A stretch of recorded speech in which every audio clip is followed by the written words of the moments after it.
Now, I'm going to call this meeting to order tonight. I want to welcome everybody to the July 17, 2018 meeting. We had an opportunity to look at the agenda. I need approval of the agenda. So move, Mr. Chairman. We have a motion. We have a second. Second. All in favor, aye? Aye. Ayes have it. It's our pleasure tonight to have the pastor of St. Philip's AME Church, Mr. Michael Burney, going to do our invocation and our pledge tonight.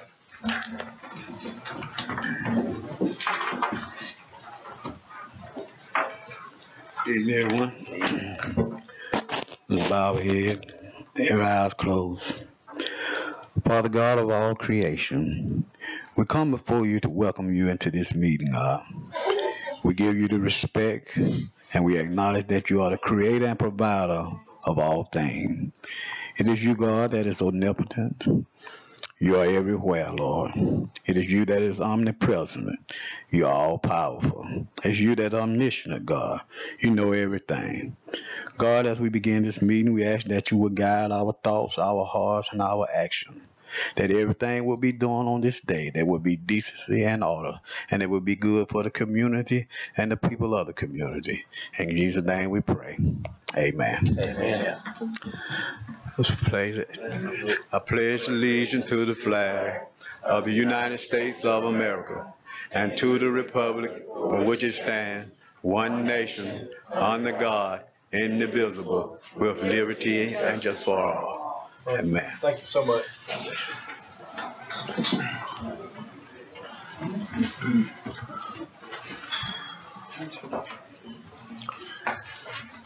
We have some board appointments tonight. We're starting off with, we're appointing 2 representatives to the Central Georgia Regional 5 Emergency Medical Services Advisory Council.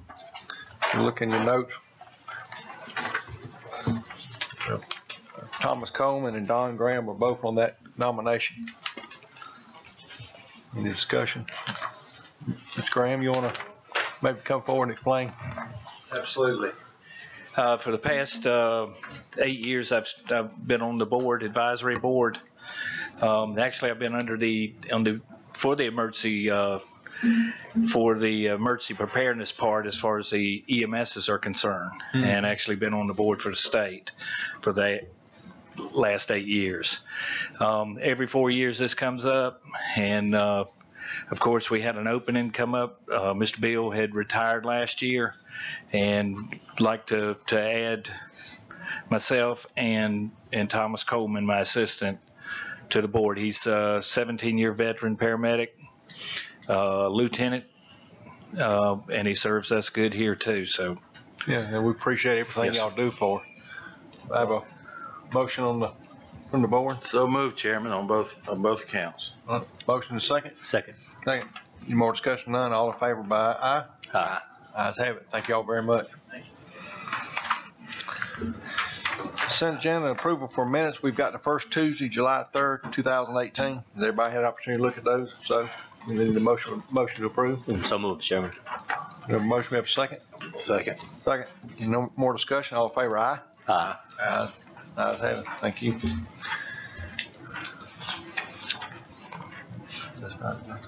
Okay. All right, moving on to new business tonight.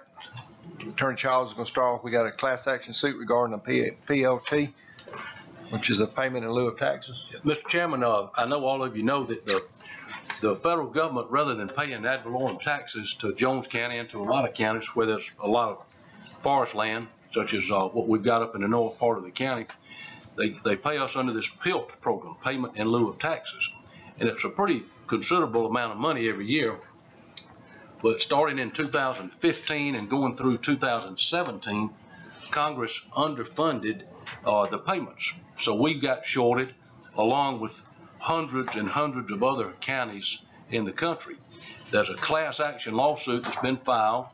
It looks like it's as much of a certainty as a certainty can be in this type of thing. But if we file what's called an opt-in notice and let the court know, it's a federal court out west, and if we get in it, I think we're going to get, Jason and I have talked about it a good bit, a fairly substantial amount of money back. The lawyers who file it have it on a contingency basis, which means we don't pay them anything. they get a third of whatever they recover for us and many, many, many other counties in the whole country. So it's my recommendation that we join. We've got nothing to lose. I don't think this is going to take a real long time because the lawsuit is already fairly far along. But if the board wants to participate in it, what we need is a motion to allow, Mr. Chairman, either you or Jason, I would recommend maybe Jason, but for the motion, either one of y'all to sign this opt-in notice. Somebody has to be the contact person for the court and the plaintiff's attorneys. And Jason, of course, is here all the time. But as far as a motion, I think it'd be appropriate for either one of y'all to sign the opt-in notice. Sure. All right. You have a recommendation for Attorney Childs. I need a motion or any questions. Move to opt-in, Chairman. We have a motion to opt in. We have a second. Second. Second. All in favor, aye? Aye. Opposed? Ayes have it. Thank you, Mr. Childs. Yes, sir. 2, on our new business, we have a demolition request from Ms. Tiffany Davis, our code enforcement agent, officer. Good evening. We'll give you all kind of titles tonight if you're not careful. To what? I said I'm giving you all kind of titles tonight if you're not careful. I'm good. Come before you tonight, I have 4 properties I requested demolished. I already have one set of bids and waiting on the second one to come in to be in accordance to the new ordinances that we have.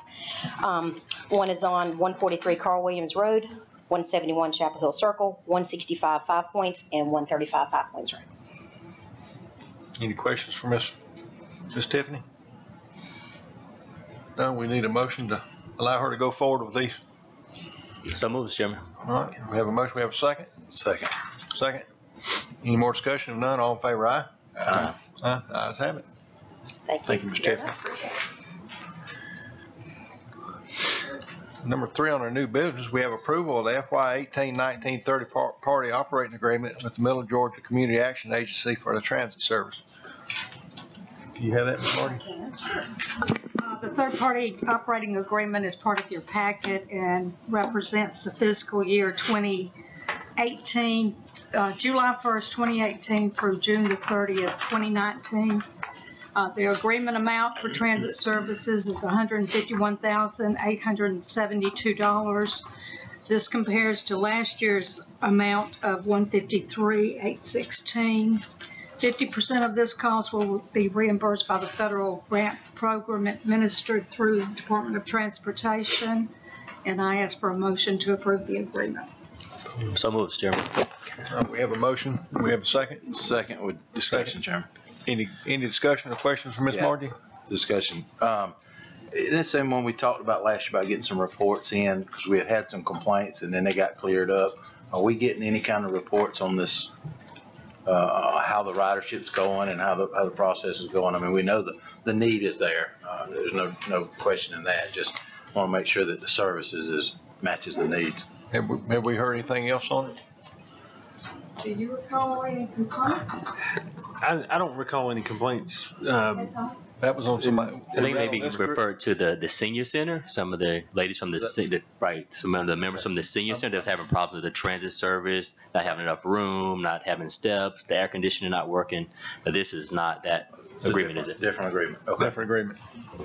Well, hopefully we're getting answers on that agreement then. Right. Commissioner Martin, did you have a question? I do. Have we addressed the fare? Is that the same as it was last year, or did it? It is. It's the same fare. Okay. And do we know our ridership? Is it typically more in the county or out of the county? I just went to a meeting yesterday and today, and I've asked, strangely enough, I've asked Charlie to provide that to me, but I don't know the answer to it yet. I wanted to know also, and the reason it came up is I also want to know the purpose of the rides, thinking that somehow, knowing that, we can hear more to advertise or push the service. Okay. I was just curious because I know in county doesn't seem like a whole bunch of places that they would go. We know they may be going out of county. But it just seemed like double the fare for 7 miles, and I don't know how that really equates, because I don't ride public transportation. So, and on a fixed income, if I had to go into town 5 times, that's $30, and that could be, upwards of 10% of my income. So I was just curious. If you do get the ridership, I'd like to know. Any more questions? No, we had a motion to second. All in favor, aye? Aye. Oh, ayes have it. Thank you. Number 4, new business, we have approval of the SCBA equipment. Mr. Graham? Yes, sir. Thank you, Chairman. I know Mr. Tommy and Mr. Jonathan know what I'm talking about when we're talking about our SCBA's. And for the new chairmans, I've been talking about this the last 10 years. Replacing our SCBA's, we were coming to an end. When I wrote up my five-year plan, everything went through fine with our 5-year plan. Did what we needed to do, added the equipment we needed to do. When we came to our 10-year, and we're approaching our 10-year now, I just had my 9th anniversary. We've got 2 things that with the 2 major or capitals that we've got to look at. This one is our SCBA bottles. They will expire the last day of September of this year. Now, we can either bite the bullet and make a purchase of $500,000, but sitting down thinking about it, talking with my assistant and brainstorming, and I bet you we've been talking about this thing for a month and tried to find a reason or reasoning where we wouldn't have to spend that much money. Well, first of all, we have Scott air packs. Very good. They've done us well. But our bottles will be gone at the end of September. So what we thought we might do is replace our bottles, keep what we have in packs, replace the ones or packs that are either not functioning or not able to buy parts for anymore. We're 3 generations down, upgrades right now as we speak. So I think the cheapest way, and for the taxpayers, and it be in our favor, is to purchase the Scott bottles and replace 16 packs. Now we've got 70 packs out there. So Attorney Childs, I kind of referred to you with this, is we've only got one vendor in the Southeast for Scott, okay, that they're very territorial. Our people that we deal with are out of South Carolina. They go all the way down to Macon, Georgia. From Macon, Georgia south is another company called Fisher. Both of them do Scott. So sat down and had a meeting with the administrator, and we looked on the state web, what is it, GSA. Yeah, state contract. Yeah. State contract. Bam, there was our pack sitting right there. And it's in your packet, the packet was, they advertised it as the Scott Safety Air Pack 75, exactly what we were wanting, and that's what we have right now. And they're just upgraded. It's the 2013 version. But it's a little deceiving. When I called the company, it hooked me up with somebody in that 1-800 number there, hooked me up in Illinois. So it says $5,505.60 each. Well, that's without a mask, and that's without 2 bottles. By law, you have to have 2 bottles per pack. Okay. So I contacted the South Carolina MES, municipal, whatever it is, company. Proposal is MES, Municipal Emergency Services, we would replace 16 packs, 70, if y'all got the quote in front of you, MES, it says MES in the left-hand corner.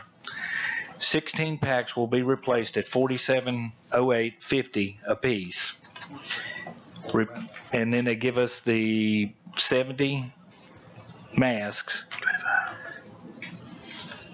Then so the 2216 30-minute air bottles. Then they give us 15 free of those, and then 32 more with that'll have to go on the 2216s won't fit on these other air packs. The packs that we've got are outdated, but we can still use them and they still function fine. At a total cost of $174,998. So I contacted the Fisher, south of Macon. They gave me an official quote with the same items, and you may not have it if I just got it in at 5:20 something this afternoon. 175,765.11. So there's $900 difference in these two right here. So the ones out of South Carolina can deliver in 10 days, and this one hasn't gave me another date to deliver. This is the cheapest way that we can do this without taking a chunk of money out right off the bat. This has been the dreaded thing of doing, but I'm confident if we replace 16 of our packs today, 5 years down the road, we won't have to worry about the bottles. The bottles will already be bought this first round. We'll replace 16 every 5 years. 15 years will be up, and then we have to start all over again. So it won't be that high right there. We're looking at probably $60,000 every 5 years. Tad more, well, 75,000, I'm sorry. 75 every per 16 packs. But the bottles will be bought right now. But what I'm getting at is Mr. Childs, is it legal, since we are already into over 70 packs that have that are made by Scott? I mean, there's only 2 vendors in the Southeast. One's not in our territory. I'm not real sure that they'll even sell them to us because of the territory. But I did call the company, and they gave me a contact person out of Macon, Georgia, which I knew he was a police officer back when I was on the ambulance. But they're out of Swanee, Georgia. But it's very territorial. Did you say they were under state contract though? Yes, yes, they are. Contract? But they were about $900 more. But MES is not on our state. They're not a state approved vendor. Yes, they are. Yes. I didn't see them on there on the GSA. Well, Don, you just reached out to these companies, right? We haven't bid it yet. You hadn't put in. Haven't bidded anything out. What confuses is me. We've got a product that's sitting on the line and working for us. Do we put out the bottles for bid? Well, how much of this? And this is the first I've heard about it right now. Okay. So yes, sir. I'm not real clear on. Is the 174,000? Is that just the bottles? When you say put the bottles out for bid, that's the bottles, 70 new masks, 16 packs that we've got to replace that are not functional. They're functional, but I wouldn't put them out there. I wouldn't trust them. And then the bottles. Yes, sir. What would it hurt to just put a bid out there and see what we get? I did with both, the very same, apple to apples, the two companies. Those aren't bids. I mean, okay. Advertising. All right. This is where I'm coming into the problem. Our bottles go out on the end of September. If we put it out for bid, we'll wait a week and then wait a couple of weeks for the bids to come in. If there's and I don't mind taking it and getting bids or ask for bids and advertise for bids, but I'm scared we're going to be without air bottles, and I'm not going to put them out there if they're expired. Don, not just for you, but for all department heads, we should never be at the point where we are right now, having to make this decision under a crunch. Like, we knew these were going to expire in advance. Yes, sir. Not necessarily about you, but I think we need to make sure that we plan this ahead. And then my other question really is, the city of Gray, did they replace their bottles or Macon, and did we have an opportunity to join them with the city? They did their packs. Okay. Would we have saved any money if we had gone that route? Right, it's a whole different bottle. It's a whole different connection of what they went with.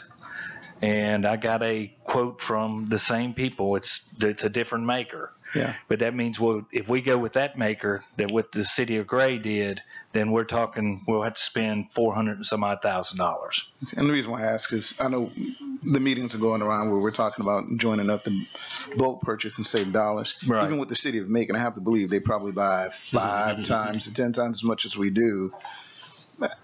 And then just, and I know this seems silly, but when I walk up on the scene, if my bottle goes empty, I can reach over to my city of Gray or even Macon and go, and I'm good to go.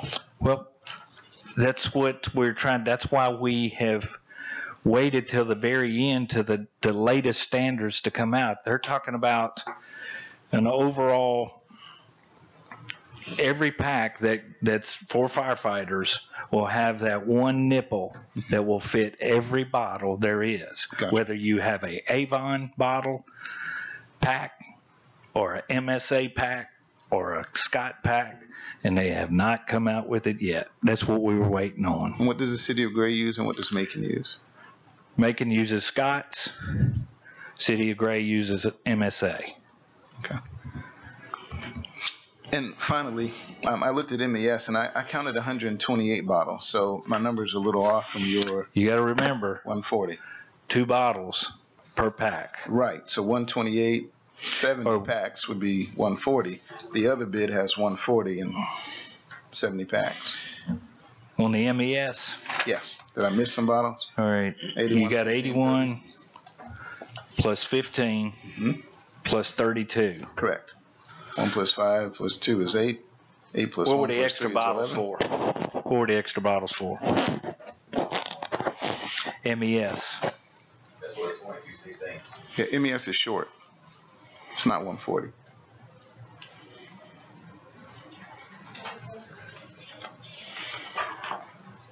Come here and look at this right quick, brother. Make sure that we're not short on this, because I don't think we're short. All right, 16. Got 81, 15 with no charge, and then 32 of the 4500s. So add the 16 bottles up top. Those are bottles. Those are packs. So those are not bottles. All right. That's what I Right. made sure. Okay. Those are packs. Okay. That's the harnesses. I got you. Okay. So just down below, those 3 numbers only add to 128. Right. You said 140, right? Did I say 140? Yeah. 2 bottles per pack. 70 times 2 is 140. So we were short. That's why I asked, because the numbers were different.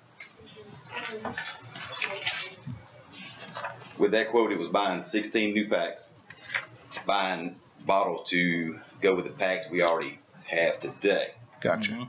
and replace ever so often till you come up to new standards. All right. So we didn't need 140 bottles up front. Not for this one. Okay. If, All you right. go, if you go to a whole complete set, yes. That's Gotcha. 140 bottles. Because I heard 2 bottles per set, and I wrote that down and wrote 70, and I was You like, had me okay. scrambled. Hey, it's okay. Just making sure. I'm looking for guidance. And we were waiting for the upgraded standards, and they never came out with the nipple. Well, again, if you put that, for this amount of money, I mean, it'd have to be some pretty compelling reason, clearly, not violating any law if we didn't put it out for bids. And I understand this is, like you said, you did, but these aren't exactly bids. You just reached out and got the best price you could. We've got about 2.5 months before the end of September. A month and a half. So, Jason, what do you think about as far as getting these bids out, getting them back? And you don't, and of course you don't have to take, you do it to get the best bid, not necessarily the lowest bid. So I think you can get pretty much what you want done, assuming the prices are pretty close. But just to do it without bidding is a, We're going to have to, if we're going to keep what we have, the only option we have is Scott. If we stay for what we got. It's like radios. Radios don't. You know that. You know that. Right. But they don't. That's not an exception to the bid laws, to the requirements that we get bids and advertise. It is 2.5 months. Because this is what I've got in my mind today is we've got a mainframe that is already set up for our department. And all I'm doing is replacing what is giving out. I understand what you're saying. And I was very hesitant to come here and do this way. I sat down with the administrator, and we looked on the state bid to look at it, and it came in from, there was so many things that weren't shown, but I had to talk to this fellow and tell him exactly what we wanted instead of all the bells and whistles. We had to say 16 packs, this many bottles, this and this, to make this work without spending $500,000. I don't mind getting and going out for bid. It's going to be a close call the last day of September. To my understanding, they're putting 200 to 300 packs out a day at the manufacturer, but that's all over the world. Scott is probably the number one. They're the best out there. I think we got to go out for bid, Don. Okay. I almost went to like the radio system. We already had the mainframe set. All we had to do is add to it. That's why I came to y'all tonight. Well, we can, if we determine that our backbone system is what we want to go with, the brand we want to go with, then we just got to make sure that if it's not sole source, there's anybody else out there that can manufacture something that will work on our backbone system. But I kind of go back to what Commissioner Martin said. At what point, if the city just updated theirs and we're now updating ours on a 15-year process, at what point, I'm hoping sooner or later we can get to a point where, because we all respond when there's an emergency now better than ever, and I want to make sure that we're, well, I would help you, brother, but if my pack won't fit yours, so you're on your own on this one. Well, that's a scary feeling when, if they're all we've got as backup, at a certain time, something happens where we need and depend on SCBA. Do y'all see in your package a quote from Fireline? Yes. There's the MSA. That's what the city went with. 70. And that's doing away with our backbone and going with ours. Everything that we have will be gone.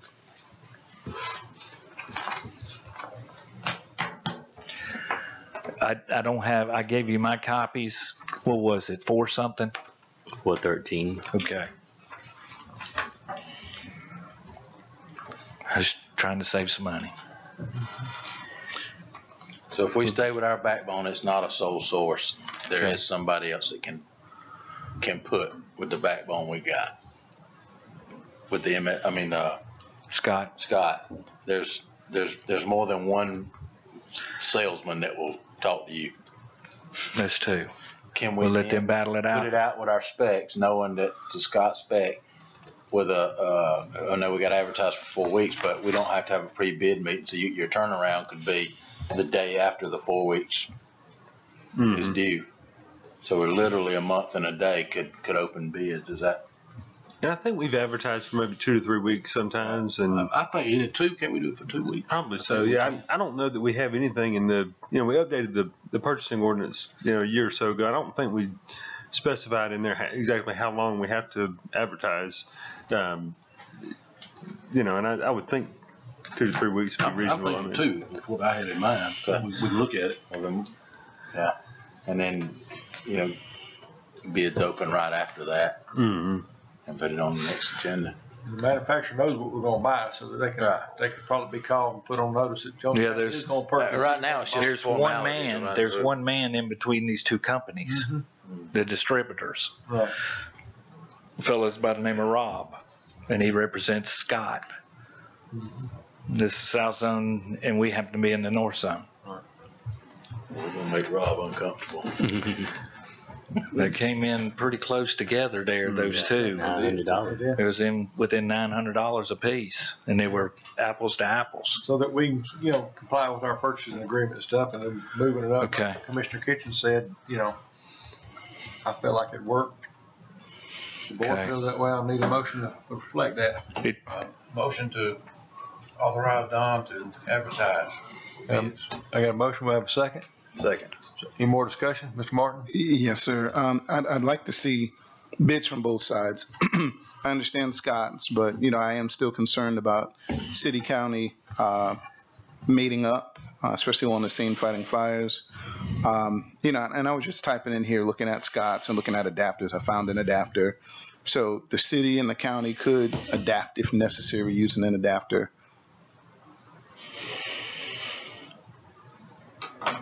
I don't know if Scott will warranty that. I'm not sure. I did with giving you a fair In an emergency. I an could do emergency. Yeah, that. All right. So I don't care about any warranties when it comes to an emergency. Thank you. I just want to make sure we have that capacity. So I'd like to see both sides bid. At least that way I can compare apples to apples. And if we do have only Scott's and you choose to go that direction, it is what it is. But I'd like to see both. But knowing that there is an adapter out there, I feel better about it. And I'd like to make sure that we as a county have some on hand if the city doesn't have it. Do you want me to go out for all? I'd like to see both, what the city has bid and what we currently use. Okay. Because essentially you're just writing a spec for bottles. I mean, that's it. Okay. I'll look at their specs. Fair enough. Okay. Thank you. Any more discussion or question? If none, all in favor, aye? Aye. Opposed? Thank Have you. it. Thank you.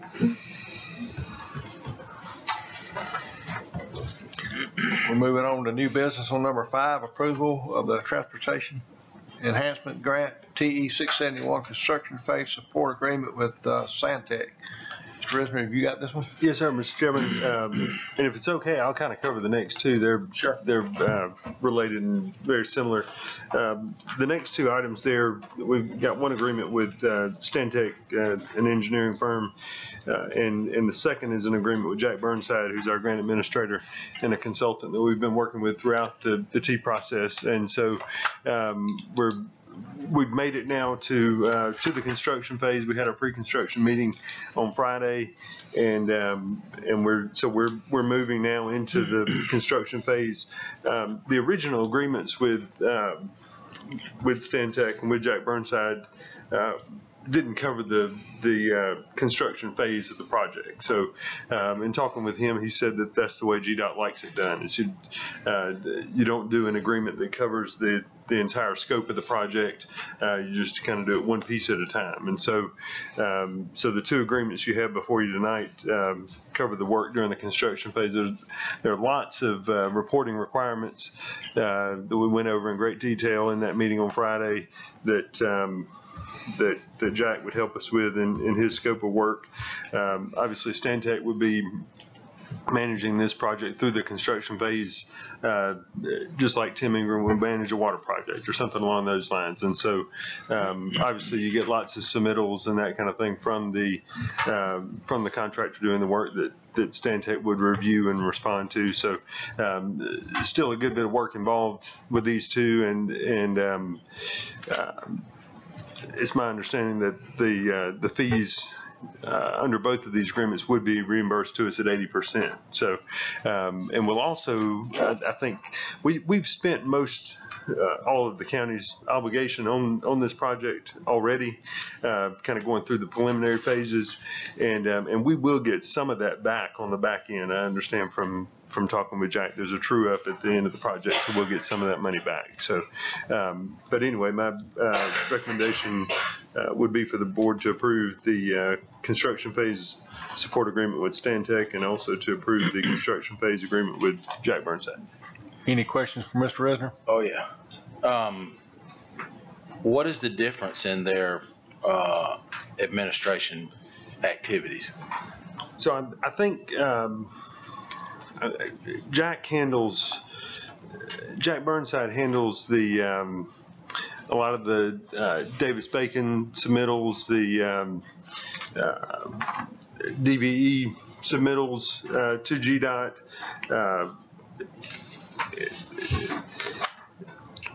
And then I think Stantec handles more of the engineering project management type thing, verifying quantities, submittals of what materials are being used, that kind of thing would flow through Stantec. I think all the GDOT required paperwork, being a federal aid project, I think that all flows through Jack Burnside.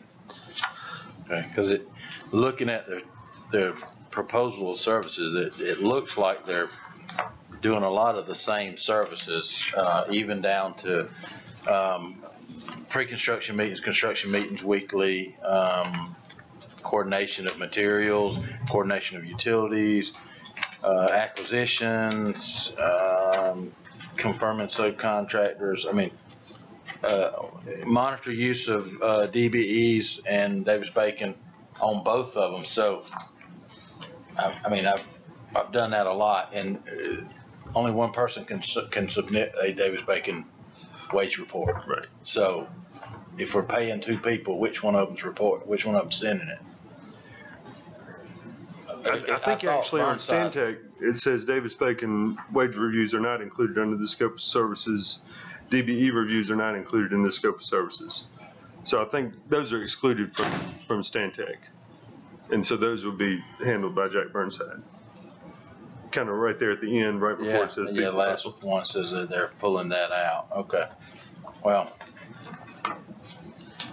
I don't know that I agree with that, because in order to be a professional services on a state and federal job like that, you have to be qualified to submit Davis-Bacon, the wage reports and all of that. So to me, it's just another layer of could have been done under one. I thought Burnside was the grant administrator, which basically there's a fee for applying for the grant, getting the grant, and reporting back to the grant funder that the resources are being spent on that project. Project management is making sure that the dollars for the project are being spent and reported back to. So there's a very limited service of a grant administrator, and which is usually either a set fee or a very small percentage. Do we know what percentage of the total project? So it would be 21 and 11. All total, it's about an $800,000 project. So with 33 total.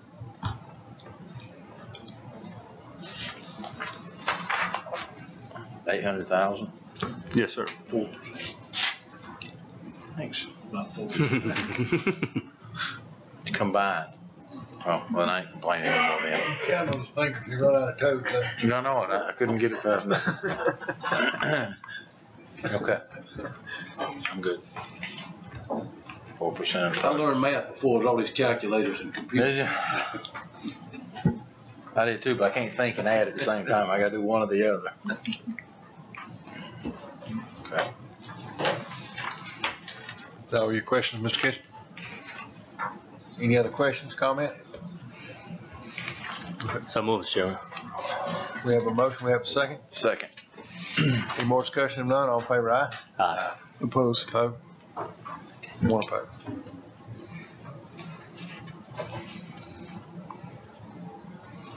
Ready? Moving on to old business tonight. I'm sorry, I'm not ready. I have a question. All right, so was this motion for 5 and 6 together, combined? Yeah.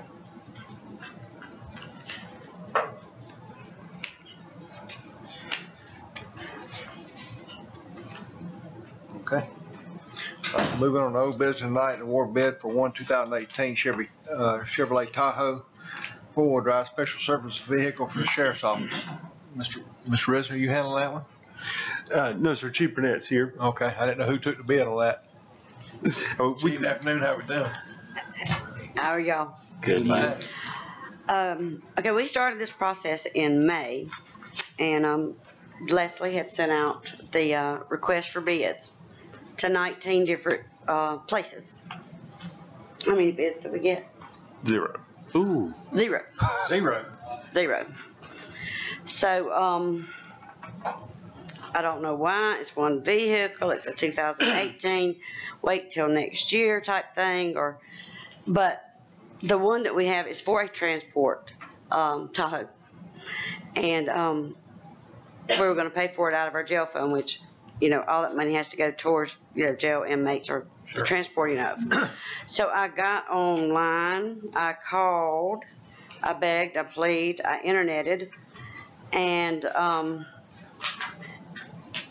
ended up getting 3 quotes. I got one from Children's Chevrolet for $40,695, and 5-star Chevrolet and Warner Robins. I never could get a quote from them. All I got was an internet price, which was the $44,275. The only other places I got quote was Freeland Chevrolet in Nashville, Tennessee. Theirs was $43,893.50 plus $12.95 destination charge for a total of $45,188.50. They had 2. Neither one of them were the four-wheel drives. Their second one was $44,892.50, and then the $12.95 destination charge for a total of $46,187.50. Then there's one other place in Memphis, Tennessee, which is called Fleet Safety, where you just get online and you basically order it. And to order it online, and I never could get a definite, would I be able to get it when you just place the order. But for the 2018 Tahoe 4-wheel drive was $47,575. And like I said, I don't know for sure that we could even get that. So, Children's Chevrolet out of Milledgeville actually located me one, and would need to get rid of the 3rd seat for me and the flooring, and they were giving us a price of $40,695, which we have it to cover in our jail fund. But what he is driving now, we bought used. It's a 2006 Tahoe. It was purchased used from the North Carolina Department of Surplus in 2009. This vehicle's got over 300,000 miles.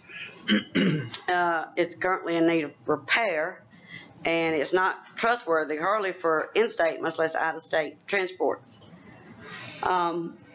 Just in this year, we've went to Texas, Florida, Alabama, New Jersey, Missouri, Virginia, Nebraska, New York, and we have one to pick up in Tennessee Monday. So, I did try to use a transport agency once before. That didn't work out very well. So, we just do our own, and it doesn't cost us near as much to do our own as to use one of those.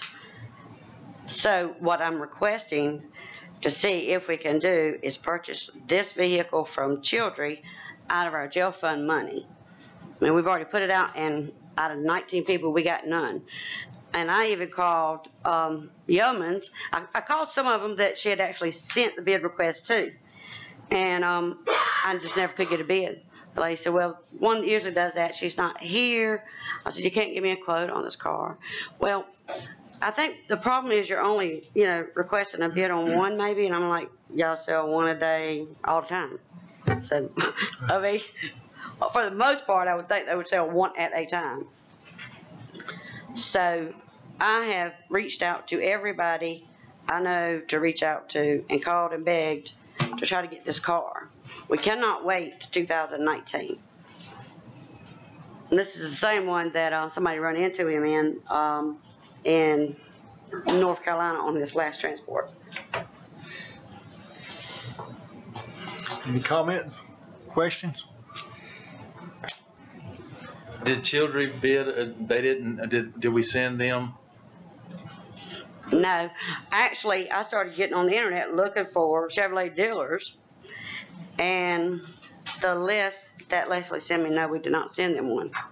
So I'm like, let me call them, and they're right next door, so. So I'm curious, when we go to the state supplier list, are we able to track this vehicle down by any chance? So on this one, we looked on the state contract website. There's pricing there for a Tahoe, but it's a alternative fuel Tahoe, or it's some Flex fuel. Maybe it's flex fuel. It's something. It wasn't this, and so there was a price there, and we actually tried to reach out to that guy and get a Yeah, she has them on here. She says she could never get nothing from them. On the state supplier list, just out of curiosity, what was the price on that vehicle? Do you know? Was it 40,000? I'm just. The last Tahoe we got was 8 years ago. No, I mean, not this one, as far as a new one, and we paid 33,000 for it. Yeah. Then. And that seems about right, because we get really good deals on our Fords. I mean, it's unbelievable what you can buy an F-250 for, or even a 450. The Tahoe just seems extremely expensive. Well, I mean, for the room and the amount of travel, I mean, we don't have a whole lot of leg room when you try to put somebody in a Dodge Charger and then you're going to drive back from New York with them. Oh, you guys got money. It's not an issue, for me. Just being honest, Chevy's better. I drive a Chevy. I agree. If we can't find it, I think you have the wherewithal. You did your due diligence to, make the purchase. Reach out if Childress got to get it. Simple enough. If you cannot find it. I mean, well, like I said, they sent it out to 19, and I was able to get 3 exact quotes. Actually, somebody to give me a quote. Yeah. And like the 2 from Freeland that they had there was like where somebody had ordered it and then didn't buy it. Okay, so they got it to sell, but neither one of those had 4-wheel drive. And he has ended up in the snow quite often, so.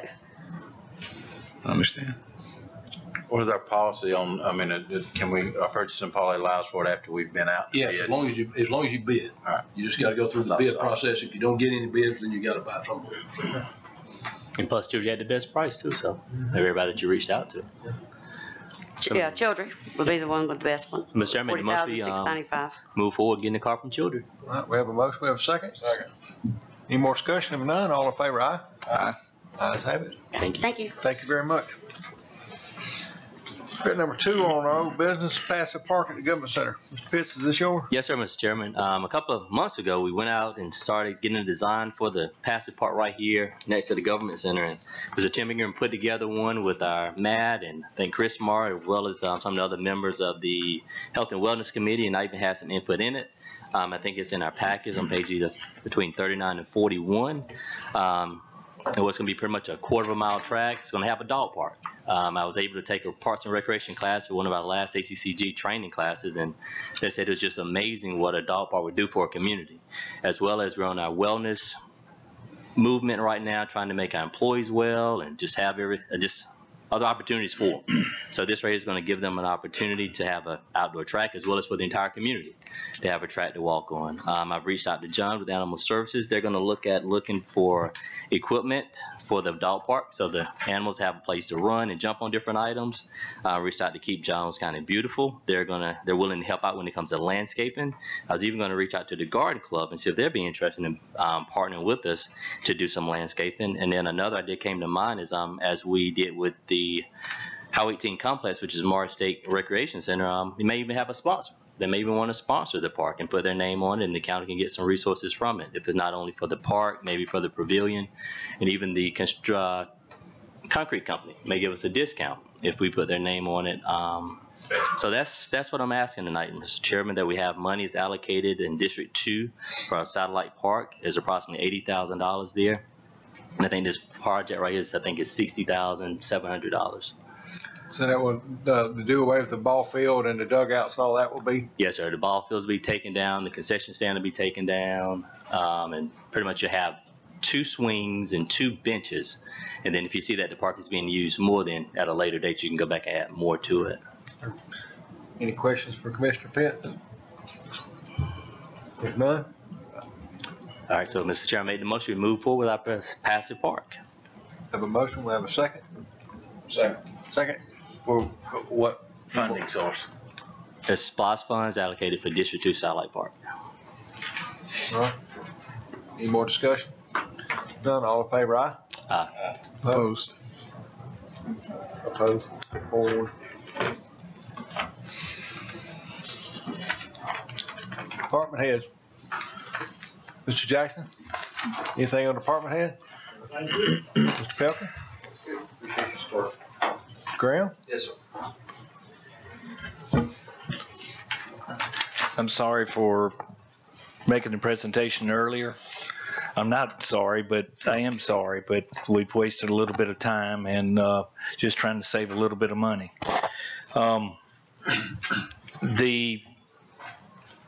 The Georgia Emergency Management and Homeland Security has opened up their 2018 local emergency management performance grants. They haven't had them for 3 years. They took away this grant 3 years ago so they could revamp GEMA, which they needed to. It's an old building, and they needed to upgrade the Homeland Security part and yada, yada, yada. They just come back out. Now, they'll match us dollar for dollar to up to $50,000. Now, they'll replace, if I spend $50,000 on emergency preparedness, then they'll give us $25,000 back. The prototype just came out yesterday, and they're going to let us know it'll probably open up sometime the latter part of August.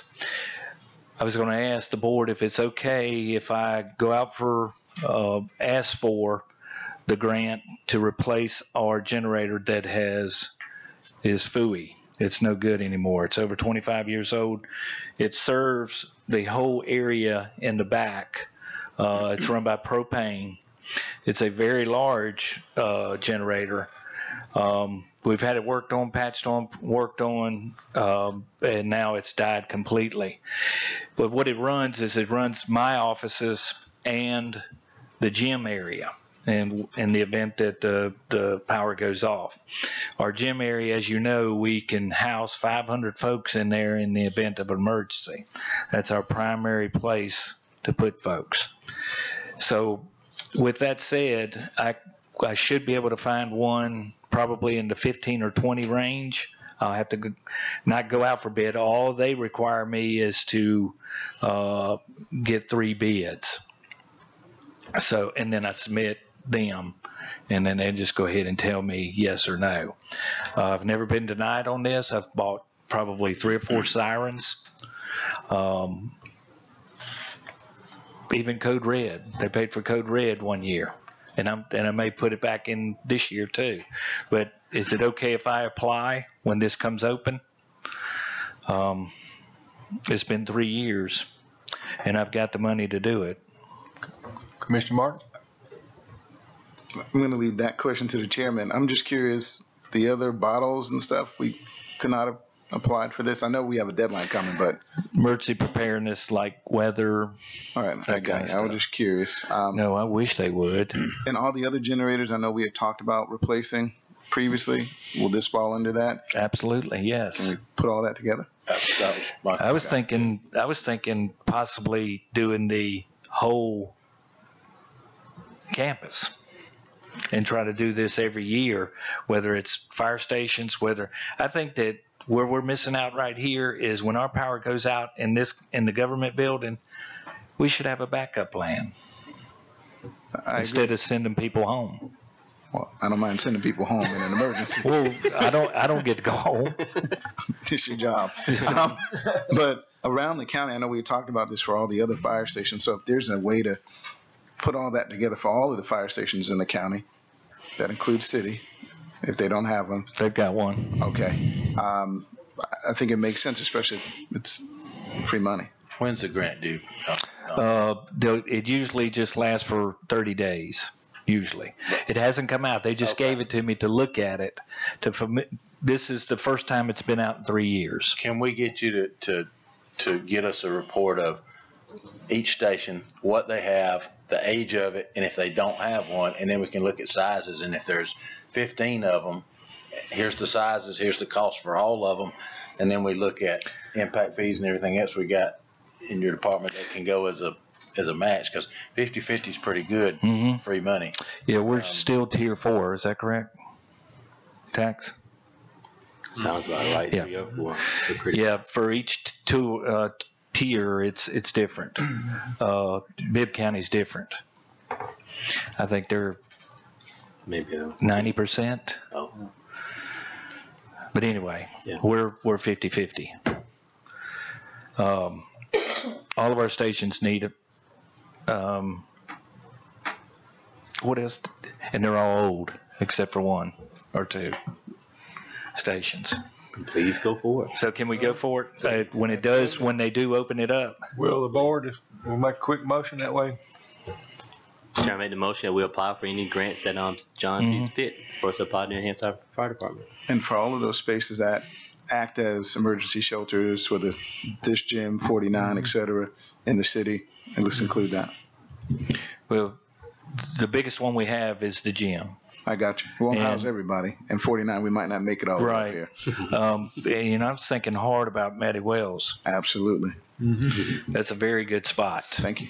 You include that in your motion, Mr. Pitt? Including Matty Wells. Of course. Matty Wells is All a locations. is a mighty fine place.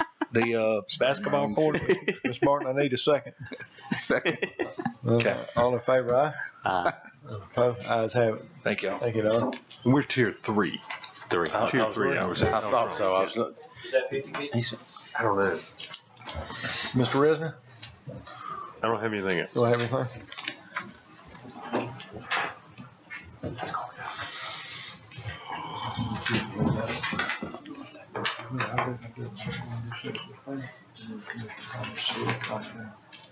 Okay, all right.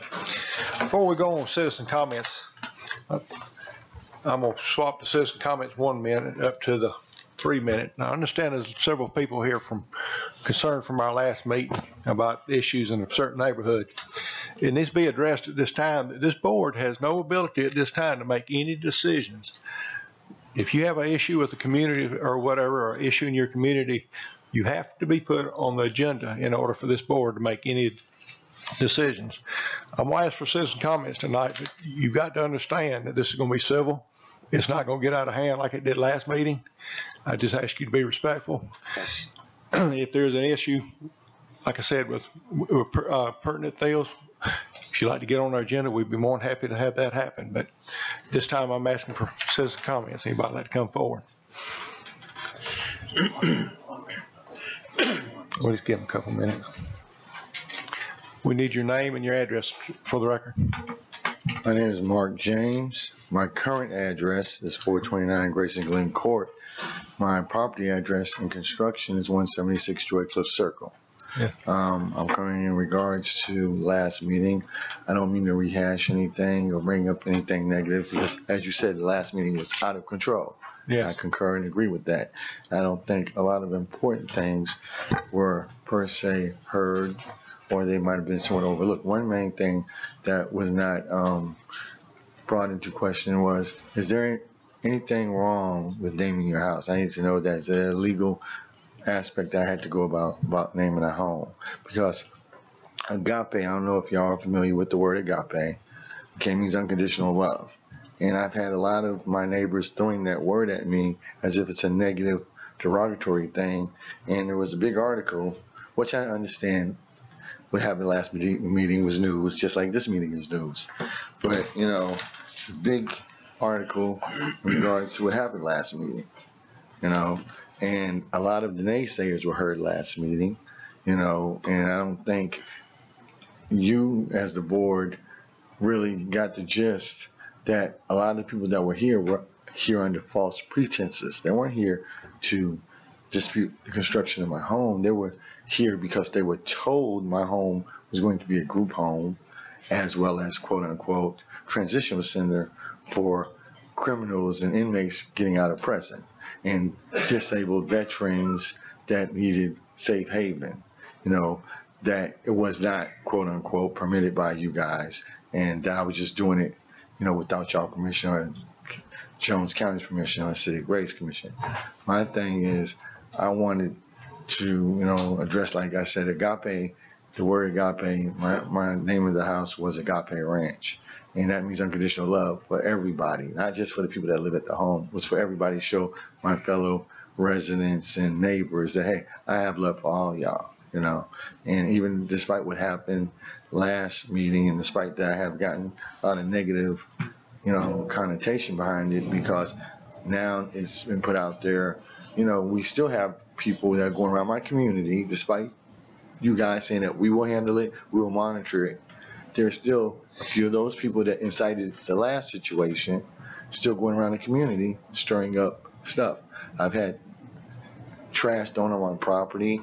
I've had people driving by and just stop and make derogatory comments, saying derogatory things from agape people, which I don't know what agape people are. You know, I'm just a Christian, you know, just like everybody. This is the Bible Belt. And I had one of my neighbors that came, and she didn't get an opportunity to come last time and speak. And she's here this evening, Miss Hamilton. She has to speak this evening. And I'm here to be supportive of her, because not everybody's against the construction in my community, okay? It's just that they're against, not the construction, they're against is what they thought was to be constructed. They're under a wrong, you know, perseverance of what it is, of perpetuance that they think of what it's going to be. And I agree, you know, nobody wants a halfway house or transitional center in their community. You know, I probably would have a problem with that as well. But everybody has a right to seek the American dream, especially us veterans. You know, I'm a disabled veteran. Ms. Teresa Payton is not here with me this evening. She's ill. She has the right to seek the American dream. And that's all we were trying to do, is better our quality of life. I don't know if y'all got it last time when I said I am an aneurysm survivor. 2010, Ms. Teresa Payton got hit by a car. 2004, I had an aneurysm that should have taken me out. But by the blessings and grace of God, I'm still here. And that's the reason why I call my home the Agape House. You know, Agape Ranch, not house, Agape Ranch, because I am very thankful to be here. I'm thankful for a lot of the residents in Jones County that are positive and productive, that do give back to the community. And that's all I've ever tried to do. I'm just trying to better our way of life. All right. I thank y'all for y'all time, and I apologize about what happened last, you know, and hopefully we can move forward in a positive, productive way, because there isn't, know some other things coming up in the future. Right. Thank you very much. Just to let you know, me and Tim are working hand in hand. I had some citizens raise some issues about my septic tank. I worked that out with Mr. Comer, make sure that's taken care of as well. So that was the next thing. Since they couldn't get you guys to decide to shut me down right then and there, you know, they went to complain to the health department. You know, these 3 individuals that originally started this. Yes, sir. Well, we appreciate it. Like I said, we appreciate you coming forward. Thank you. Anyone else like to come forward and send us some comments tonight? It's on. Is it on? Yeah, light's on. Here. Good evening. My name is Carol Wolford Hamilton. I live at 201 Joy Cliff Circle, Macon, Georgia. First, I'd like to thank the Commissioner's Office for allowing me to speak to this meeting.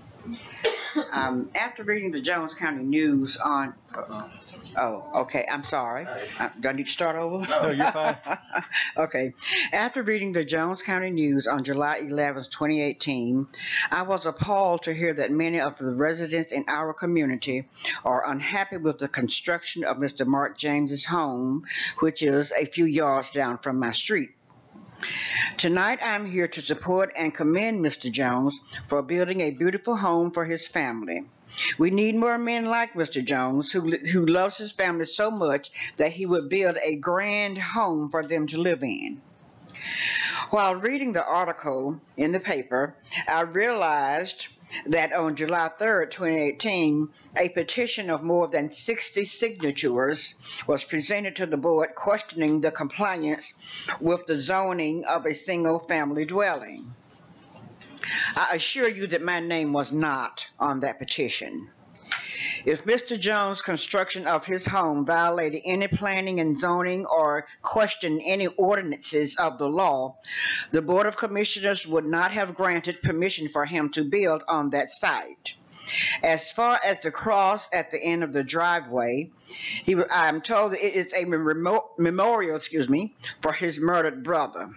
Also, it is concrete evidence that Mr. Jones and his family exemplifies the scripture of Joshua 24:15, which state, "And if it seem evil unto you to serve the Lord, choose you this day to whom ye shall serve, whether the God which your fathers served that was on the other side of the flood, or the God of the Amorites, in whose land you dwell. But as for me and my house, we will serve the Lord." The outbuilding is a secure plan for children and others to wait for the school bus, which I understand must be decided upon by the Board of Appeals. It appears to me that the disgruntled neighbors in our community are trying to deny Mr. James of his civil rights.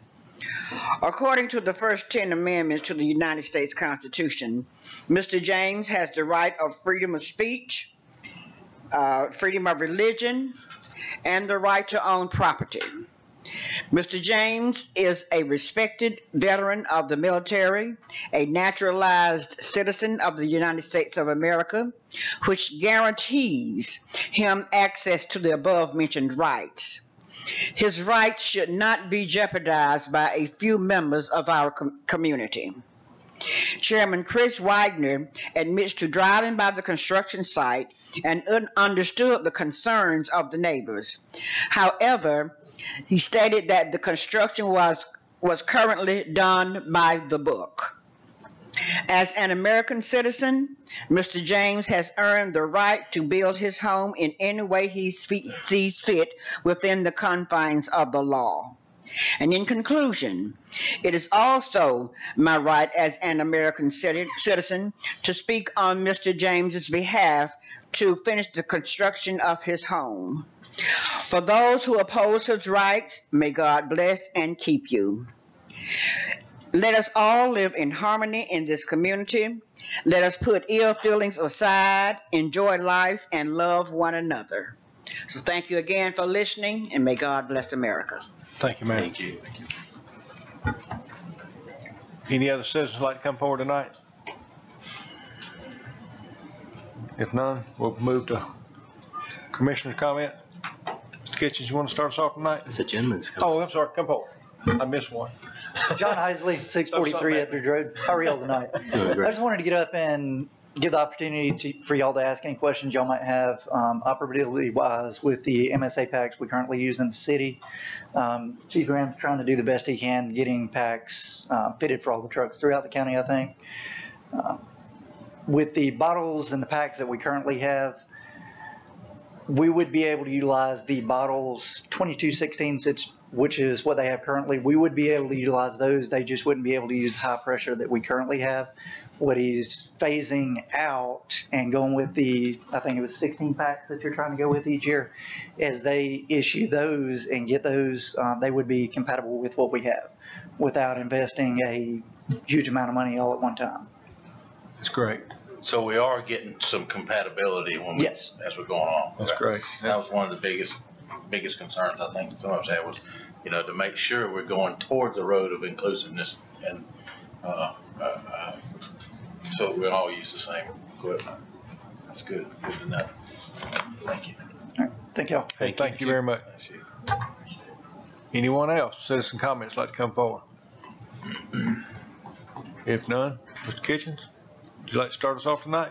I'll be very short and brief. Just want to wish a happy belated birthday to Commissioner Martin. He turned 29 again. Happy birthday. Thank you. Appreciate it. Mr. Pitts? Yes, sir, Mr. Chairman. I do have just a few things. I sent an email to the commissioners about a Live Healthy Jones email. Navison Health has Healthy Days in July. And I wanted to make sure, get consensus from the board. Is it acceptable for having Ms. Tyson send an email to everybody on our email list so that they're aware of the different health events that Navison has going on? So if you want to learn about prostate cancer, first aid, you're aware of it. And just make sure the community is aware of healthy facts that's going on right here in the community. So I just want to get a consensus from the board that it's okay to ask her to do that. Like I said, it's part of our whole Live Healthy Jones initiative, making sure people are informed of different healthy options in our community. The other item was, I think John is out tonight, but if I'm not mistaken, hopefully at our next meeting, I have a proposal to share with us about the cutting the grass more often. And I think that's all I got, Mr. Chairman. Thank you. Commissioner Robinson? I don't have anything. Thank you. All right, thank you. Commissioner Martin? Real quickly, Jeffrey, did you get a call from Francis Adams by any chance about a constituent on Camp Hope, in the Camp Hope area about water, having water issues? All right, Mr. Adams called me. I think it might have been a brother-in-law or friend, but I told him to reach out to you to make sure that they're okay. Just out of curiosity, have we had much flooding over the past couple of weeks? Because I know certain parts of Bibb County, especially on the highway, when you come around that curve, that was underwater. Are we good? Does anybody know? I think we have had issues in a few areas that Public Works has been working to address. I know we had one fairly large pipe, I believe, back in the Creekside area that we had to do some emergency repairs to. And I think John said maybe it was the last week of June when we had those heavy rains that water did come over the road in some places. So I think we're generally okay, but we certainly did have issues, and we've had anytime you get that amount of rain, you get calls from residents about drainage issues in certain areas, and so we've been working to address those as well. Right. Just want to make sure that we are addressing them, and really, if we had a way to send out an alert to warn constituents of that. I mean, I know Channel 13 does a good job with the big city, but we may miss that opportunity, and you may come around a curve, and run into something that we're not prepared for. And I just wanted, I know the code red is for fire. Do we have some other mechanism that we can use? And if not, Is code red adapted? It'll work for that. It will. Program. All you gotta do is give me the call, what you want out, just tell me where there's a problem, just like boiling water or something like that on a break. I can put a circle 3 miles out, octagon, whatever you want, and I can put it out there. Great. And then I would love for our constituents to know that, department heads, and of course, Sheriff's Department. If the light goes out on Great Highway in Joycliff, I normally tag or text the sheriff. They're normally very responsive. Sometimes they're there before it goes out, but just making constituents aware and keeping us safe. That's probably the biggest thing that I'm more concerned about over the last couple of weeks, because we've gotten more rain than I think I've seen here in a long time. With that being said, keep up the good work. I hear we're still safe. And as long as we're safe, the numbers are good. Keep in mind, the county's big.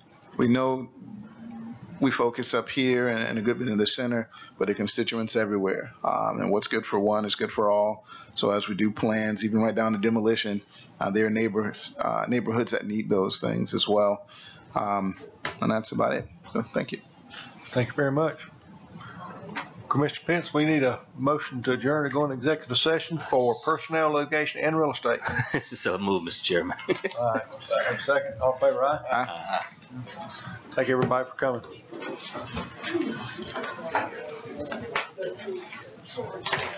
What?